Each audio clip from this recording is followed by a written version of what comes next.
Hello and welcome to Uncultured Twenties. My name is Lian. And my name is Julia. And this podcast is going to be a journey of us culturally educating ourselves in what some may consider classic in pop culture, or even a cult classic, in the way that we wish our formal education did. How annoying is it when your friend goes, "You've never seen that?" and is constantly making references to things that you have no idea about. That's me, guilty as charged. I am that friend, the annoying one. In this podcast, we will be introducing each other to formative media and deep diving into new ones as well, so that never has to happen again. Films like Pulp Fiction, Black Swan, or albums like OK Computer and Electric Ladyland. We might even get to books or really anything that's culturally significant. Anything. We're always open to suggestions as well, so keep up with us at Uncultured Twenties on Instagram. That's Uncultured Twenties, and on TikTok. We're also on Letterboxd, Uncultured 20s. Our first episode, like the one you're listening to right now, our very first official episode is Miyazaki's 1986 film Castle in the Sky. Uncultured 20s.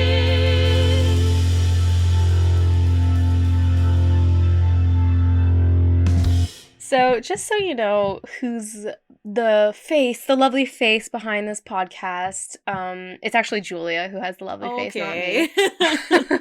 So my name is Lian. I met Julia in first year of university, which was a big ol' whopping 6 years ago, I think now. Goodness. I know, not to age us, but we're both percussionists, and I don't know. We've just been talking about movies for a long time, and I think I've given Julia probably, a decade's worth of media to catch up on, and I know she's still catching up on it, that's for sure. Her imaginary list is not exactly physical, so...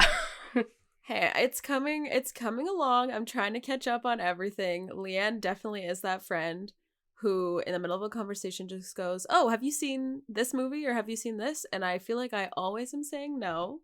I'm a little bit uneducated in this on this side of things. So I am really excited to be getting into more movies and more media and things that have been on the list for a long time. And so now we're getting through the list. Yeah. I'm so excited to start this project. And honestly, I know I'm always like, "You've never seen that, you have to watch that." But there's a lot of stuff that I haven't seen either. Like, I haven't seen a lot of, like, really classic movies. I think because, especially growing up when people would watch that, like from 10 to 15, I had this really big individuality complex where I'm like, I don't want to watch that because everybody recommends it, blah, blah, blah, Oh, yes. You know how moody teenagers are. Never conform was my motto, actually. Like, I didn't watch Star Wars until a year ago with Julia. Yeah. I only watched Stranger Things this year. I'm far behind in a lot of aspects, but I am very passionate about the certain niches that I have way too much knowledge about for any sane human. So I think we have a good balance. I think Julia has a lot of the really good classic knowledge, actually. Julia's boyfriend is I feel like has made you watch so many, like, bizarre things. So you have a good, like, you have a good sci-fi, artsy kind of knowledge, I would say. Yeah. Well, I think between the two of you, I'm really getting into everything that I possibly can. So, yeah, I think Leanne has a lot of knowledge on those. She has a lot of knowledge on certain films, which I love to hear about. And it's about time that I finally watch them so that it all starts making sense to me. Yes. And this podcast is a while in the making. We've recorded our first episode maybe 3 times, but this is throughout the past couple of years, and it's finally coming to fruition, and I'm really excited for this season that we have coming up. Too. We're going to be releasing bi-weekly for about 8 episodes, and then we'll come back for another season. It's going to be a really great mixture of movies, maybe books, music videos. So come along and Yes. let's get started with Castle in the Sky. So, Castle in the Sky, it's the first official film created by Studio... Oh, hold on. Is it Ghibli or Ghibli? It's Ghibli. I Googled this recently Okay. myself. I feel like I've been going back and forth for so long. I personally, in my head, I say Studio Ghibli, but it is in fact Ghibli. I think I've been saying Ghibli as well. But anyways, first official film created by Studio Ghibli, the iconic Japanese animation studio behind My Neighbor Totoro and Spirited Away. Totoro, I think I would consider to be their most iconic creature. It's in the logo of the studio. And if you're not familiar, there are these like fuzzy gray and white sort of animal spirits, and they come in all sizes. There's like a giant Totoro, there's like a tiny little one, and there's also, I would say the other really famous one is No Face from Spirited Away. I've seen a lot of Halloween costumes done of it. Oh, I was gonna say, have you seen that photo of the girl who went to her preschool or her kindergarten, whatever as No Face? Yes, everyone else is like a princess or like a pirate. I did and see she's that. Like so deadpan, No Face. So I watched Spirited Away for the first time last year, and that's when I saw No Face. Like, I actually got familiarized with the character, and it was so different from what I was expecting. Me you too, know, me too. It creeped me out. I'm not gonna lie. But yeah, he's this like black shrouded character with like a white mask, and he doesn't speak. He just kind of grunts, right? Yeah. He's like he has no voice until he becomes like the monster later on, when he starts sounding like a creepy. Oh yeah, he like guy, the frog guy. Oh my god. Yes. Okay. We're getting ahead of ourselves.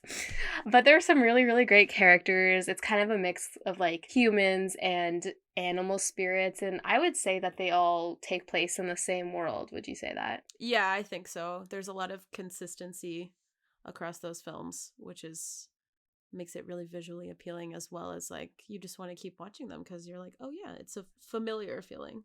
Yeah, and you know what? It kind of reminds me of like Avatar: The Last Airbender as well. Yeah. Have you watched it? Absolutely. This one I have. There you go. There you go. I was actually a little late to the game with that one. I started watching it when I started dating my partner, Liv, a few years ago. They also have like that spirit realm, and it's, animated, and it's kind of like these animal creature thingies, and they're not like, it's not, that Christianity spiritual like creature. It's like they kind of have an attitude, and there's kind of anti-human a little bit too, right? So it's really funny. I love it. So that's kind of the background into Studio Ghibli. The reason that we chose Castle in the Sky is because it's sort of the first official film created by the studio. They had been working together for a while before, though. It's actually, apparently, according to the Studio Ghibli community, Castle in the Sky is considered to be the second film created by them, because the founding members created Nausicaa of the Valley of the Wind together prior to the formation. So that's a little fun fact. So the studio in general, as we were saying, is sort of known for its dreamy illustrations and fantastic creatures. They have that iconic combination of the painted landscapes combined with the sort of traditional animation, just drawn animation. And yeah, like I said, it's the same throughout all of the films, and so it just makes them all sort of part of that one world and all part of one. It's not a series, but to me it's like, like you get some of that even with like A24, some studios, you just know like when it's their movies. And so, I mean, Studio Ghibli, especially, even like visually in so many ways, you just know when it's a Ghibli movie. Definitely. And of course, all the little characters that you love. I love them all. Oh my gosh, yes. So Liv has so many of the little creatures around our apartment, and they're just such a little surprise, and they're so cute. And before, I was never into buying all those, little like plastic creatures and stuff, but now I can't get enough. And there's like that store, Sarah and Tom. Do you know that one? I don't. I feel like you've definitely been there. It's on Bloor. Okay. It's on Bloor, okay, and they maybe. have like all the little characters. But I'm telling you, I'm not paying $30 for like a 2-inch No. Totoro. Yeah, might And pass on this that. studio is actually so popular that there's a theme park in Aichi, Japan. Yes, it's not like Disney World. Like, there's not like a ton of rides and chaos and noise. But it's more about sort of the nature and the world building that Studio Ghibli has curated over the past 40 or so years. Yeah, I've been watching videos online and it looks amazing. It's like you're walking through the set of the Yes. movies. I want to go to there. I know. Yes, me too. Oh my gosh. I know you've mentioned before that you're interested in going because the park only opened in 2022 actually, and I think they're still opening more parts of the park, as they go on. It's kind of interesting. They repurposed the expo that they held there, however many, I think it was 2005, I don't know. But I really love that they repurposed like the garden space for that. And it's like they literally just walk through like this person's house, like this. It's as if somebody just went out for coffee and like they still have the dinner on the table. It looks really nice, and I think that's a really cool concept. Instead of just the whole Disney World, like, okay, I'm going on. Stand in line for like 2 hours to go around and then you're done. Yeah, exactly. And it's like this doesn't really have to do with like Disney. Like it's like, okay, I'm going on like a pirate ship ride, but it doesn't really have specifically to do with like Pirates of the Caribbean. Just slap like a name on it so it sounds like one of the films or something. But exactly. Yeah. Not the same sort of immersive, kind of experience. It's fun if you're like, I want to go on like a roller coaster that's not too crazy. I think Japan is just doing theme parks right, honestly, because they also have that Super Mario World that's open. Yes. That looks a little bit more Disney, but it looks like a lot of fun. Yeah. Japan's on the bucket list for sure. Have you watched a lot of Studio Ghibli films before? What's your experience with them? Yeah, so I have seen a few. The first one I watched was actually Spirited Away, which I watched when I was in second grade because my friend at the time was like, I have this really weird, like, different sort of movie to watch. And I just remember watching it in her basement and being like, what is even going on? Like, what am I watching? It's so unlike any of the other films that I've seen before. And I remember feeling the same way about No Face, like, he's a little creepy. I don't know about this. But I've watched it, I've probably 3 or 4 more times even over the years, and it's, I don't know, I wrote an essay on it in in school for film music. So, but yeah, I don't know, I love that film. I keep coming back to it. And I also love Ponyo, about the little girl who's also a fish. And I really am just drawn to all the characters. Even No Face now, I sort of love him and I feel bad for him, and like that, like when he goes into that greedy state or whatever. But I mean, I don't know, just all of the films. I mean, anytime I just want a nice chill film, I don't want something where I'm like no heavy action or crazy CGI or something. I'll just put on a Studio Ghibli film and I could watch them over and over. I really do love them. I think they're so nice. Yeah, they do feel kind of like the anti-Marvel in a sense. Yeah, true. Just in the way that, like, well, first for us English speakers, I mean, I watch with the subtitles and the original sound on, so you have to actually like sit and watch it and read the subtitles versus like half listening, half watching. And as someone who likes to do 2 things at once, sometimes it's a bit excruciating. But it really immerses you in the world and the film because it's such a detailed and beautiful world building. It really deserves that attention, I think, and especially the beautiful soundtrack as well. Spirit Away was also my first one. I definitely feel like that's a good one to start with. So good, but I would say my favorite one is Howl's Moving Castle. Yeah, that was a good one too. So good. I haven't watched all of them yet, but I'm working my way there. Yeah. But Howl's Moving Castle, wow, that one is just like, I love that one. Yeah. Yeah. And I'm sure, as we get into the podcast and we do a bunch of stuff, I would love to circle back and do a few other films because I wouldn't say that Castle in the Sky is their biggest film. Yeah. So I would love to also go back at some point. So y'all let us know if you're interested in seeing or listening to, if you're interested in listening to another Studio Ghibli dissection by us. Mm-hmm. synopsis. Spoilers ahead. So in Castle in the Sky, there's two main characters. They're named Shita and Pazu. Shita is this 12-year-old girl. I think they're both around 12. Yeah. And she's sort of being pursued by pirates and the army at the same time. And she has this like special crystal around her neck. And so this is a world with like airships and stuff. So as she falls out of the airship, the crystal actually lets her float and she floats down to the ground, and that's where Pazu is working in this like mining town, and he finds her. Yeah, they're both orphans and they both have some interesting backstories. So Pazu's father was an explorer who once saw the legendary Laputa, which is a floating island in the sky created by ancient Laputan people.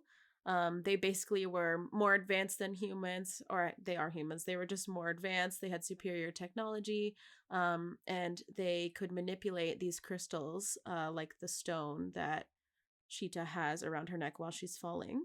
And so when she's sort of awake and orients herself, she tells Pazu that she is actually a descendant of the Laputan royal family, and they can use the crystals to guide them to Laputa. There's this big chase scene, as the pirates and the army kind of catch up with them, and they go through the town, and there's like this really epic scene on the train tracks, which I thought was so good. And eventually they're captured by the army, and Pazu sort of teams up with the pirates to rescue her. And then there's like a race to make it to Laputa. On the journey, they encounter like these robots created by the Laputions, and there's like hurricanes and all sorts of shenanigans ensue. When they finally reach Laputa, there's a calm 10 minutes or so where they're just exploring the nature, the beauty of this island in the sky, basically. They encounter like these robots, they encounter all sorts of interesting and fun little creatures as well. And basically when they arrive at this island, it's one of the brighter points of the film, with all the gardens and the animals and just greenery and everything in general. They do find that there's only one robot that's left still living, and he brings flowers to all the broken down ones that are on the island. Yeah, it was really giving Wall-E there. Yeah, for real. It was really sad, but like a really sweet moment. Yeah. But then it gets interrupted when the army catches up with them. And the army's sort of led by, well, there's two guys. There's like a general, and then there's this like secret agent guy named Muska, who reveals himself to be another descendant of the Laputan royal family. So they kind of split into two. And he wants to use the powers of Laputa to basically take over the world, use their superior technology and dominate. So in the end, we have finally Pazu and Sheeta facing off against Muska. And basically they decide that even though it might hurt them or be the end of them, they're going to use the ancient Laputan spell of destruction to take down Muska and let their pirate friends escape. And thankfully, all is well. They're alive. The pirates and them escape. And Laputa, it sort of had this iron shell almost around it originally. And then it just breaks free. It's just a tree with these giant roots, and it's just floating away, never to be conquered by humans again. Yay. And that's a very basic summary of the film. Yeah. Yeah, and you'll have to watch the rest to get the true details. But that was my first time watching it. What about you? Yeah, this is one I actually haven't seen before. I've passed it many times on Netflix, but yeah, this was my first time actually watching it. What made you pass it up before? Was it you just didn't hear about it as much as the other ones, or?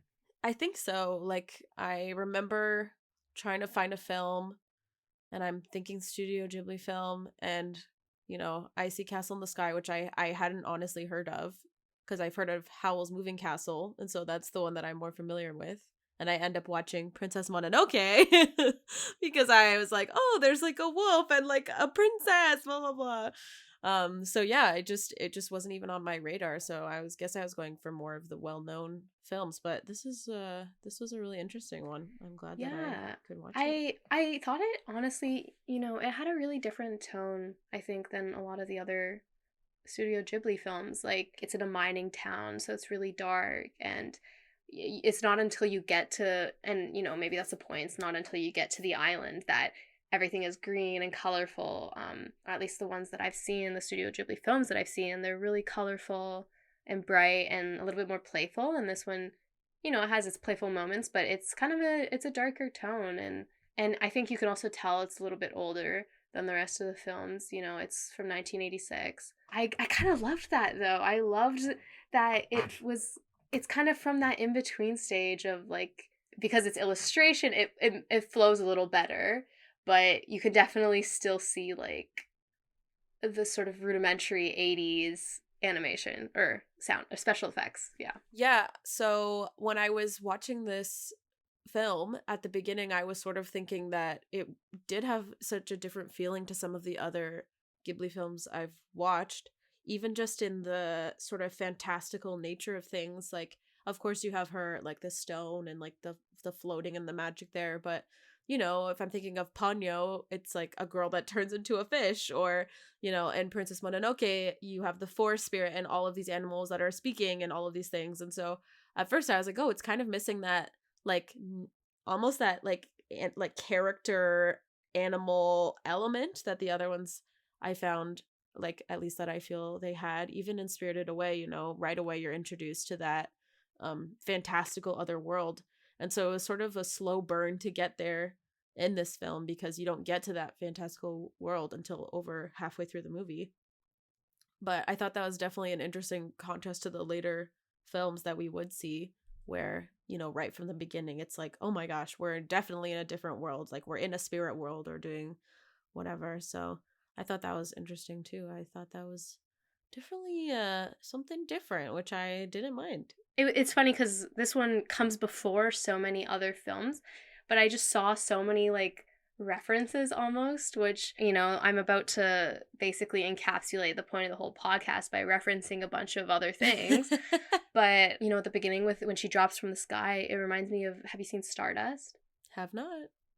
Okay. It's like, I don't even know, early 2000s film where this girl is like a star and she drops from the sky. Yeah. And then, when she sort of finds out that she's a princess, it's kind of giving Princess Diaries, sort of like, I'm actually like a secret princess. And the robots totally remind me of Iron Giant. I was thinking that too. Yeah.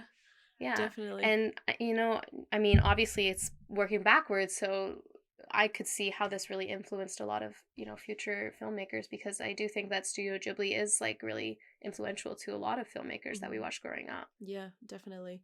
Even within, I mean, this, I don't know about this, but Sheeta made me think of Kiki from Kiki's Delivery Service. I don't know if you've seen that Totally. one, but I have. yeah. And then Yeah. even at the end, she ends up with short hair, and I'm like, she's literally Kiki. And in the light in the cave, her shirt even looks purple, and I'm like, oh my gosh, like, what's going on?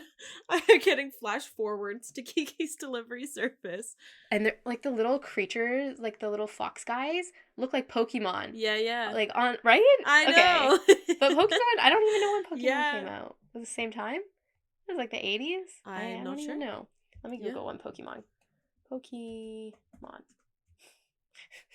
Oh, 1996. Okay. Pre-Pokemon. It's pre-Pokemon, so, like, they're little Pokemon creatures. And I mean, of course, it's Japanese art style, but they really reminded me of the little fox Pokemon that I don't remember what their names are. Me neither. So, what are some of the characters that kind of stood out to you? I love the little robot guys. I guess they're not little. They're really big defense robots, but yeah, just something so like comforting about them, even, when you see the first robot and you kind of have an inkling that he might not be out for the count. He might not be dead just yet. He might be coming back. And Sheeta's sort of afraid of them, and he's causing all this destruction, but then he's trying to also protect her. And then when you get to the robot that's living peacefully on Lupita, he's just taking care of these birds that are on the ground, or he's putting flowers on a grave. And so it's funny to see, it's interesting to see the sort of juxtaposition almost between, you know, he's causing destruction, but it's all to protect, you know, the princess of his island. And then of course you see them being so gentle and so careful once they're on the island. So I don't know, I just love the idea of that. I think they're so sweet. I love them too. And I feel like that's such a trope now where it's sort of like the kind robot that like protects and stuff. And I don't know, maybe this is one of the earlier ones that are there. Personally, I really loved, I don't remember her name, but she was the head of like the pirates. You know, at first you're like, oh, you know, they want to run away from them, of course, but then when she sort of takes them in and gives them good advice, and then when she's in bed like listening to their conversation, it's so sweet. I know, because normally in those moments it's kind of at that point in the movie where there's the conflict and you're expecting them to like, you know, say something bad about her and it causes a break there, but they actually say like really kind things about her, and she's like, you know, they say she's not as mean as she really puts out, and she's kind of laying in bed there listening to their sweet conversation. And I thought that was such a nice moment. And at the end when they flash all the rings and they're like, haha, we got all the gold. Anyways, I was like, because honestly that was on my mind. I was like, they're gonna go through all that and they're not gonna even get any of the treasure. I know. I was like, yes, go pirates.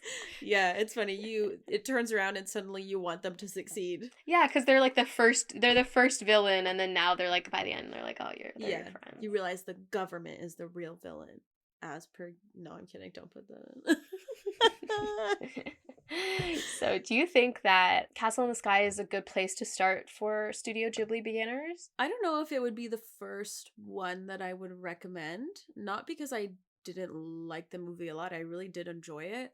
But I feel like you almost, if you want the full Studio Ghibli experience, sort of as we know it now, I would start with probably one of the more fantastical movies. Like, I think we both started with Spirited Away. I think that one's probably a better landing point, just because right away you're introduced to all of the themes and all of his works, and, you know, that fantastical spirit world that is throughout all of his films. So I would say definitely one for the list, but I don't know if that would be the first one that I would recommend for people to watch. I completely agree. Sometimes canonically first does not always mean that's where you have to start. And that's kind of the beauty of it being a complete world, but it's not a series, you know, so you can kind of start anywhere and go anywhere and it'll make sense. But yeah, I would personally start with like Spirited Away. And I was actually kind of surprised because when I was, you know, trying to decide which one we should do, that was my first thought. But then I was like, oh, Spirited Away came out in like 2001. Yeah. There's so much more that came out before it. So yeah, I thought that was really interesting. I, you know, took them some time to maybe get to their style, or I guess what they're known for today. But this is, I think, really beautiful, and it shows like, you know, how talented the studio is. Pop quiz, we are gonna test each other and you. So we're playing a little pop quiz today. I'm gonna be asking the question, and Julia will be guessing the answer. Okay.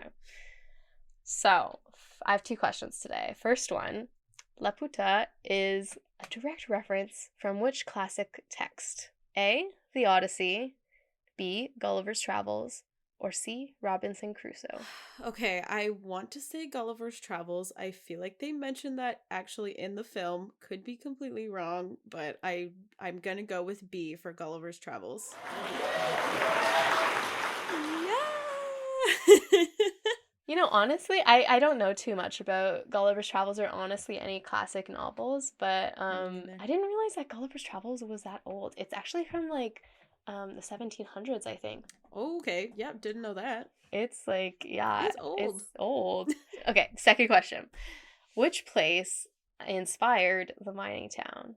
A, Wales, B, Alberta, or C, Idaho? Oh my goodness. I don't even know. I am going to take a random stab and say A, Wales. Wow. Oh my goodness. Clap, clap, clap. Your guessing's on point today. Apparently, they actually went to Wales, and it sort of inspired the whole look of the film. I'd love to go to Wales one day, honestly. Go visit the mining town. It looks beautiful. So, are you categorizing Castle in the Sky as joining the cult, adding it to the list, or hiding, the fans are after me? Oh, goodness. I want to say joining the cult of Studio Ghibli and adding it to my list for this specific film. Because I love Studio Ghibli and I could honestly watch any of their movies and enjoy them.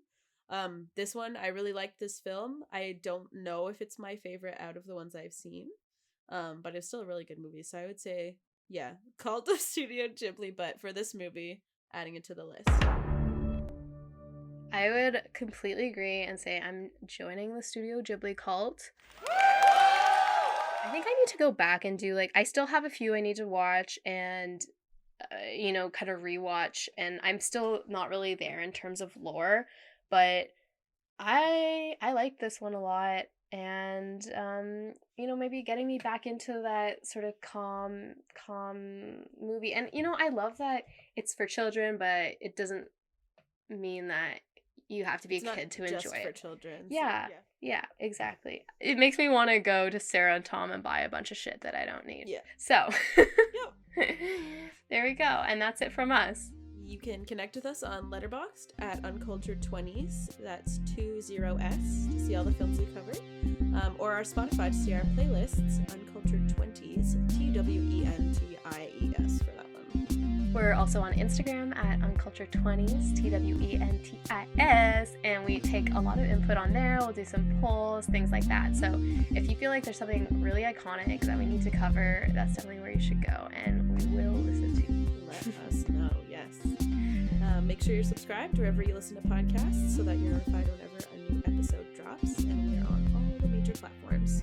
We're Uncultured 20s, and we'll see you on the airwaves. Woo!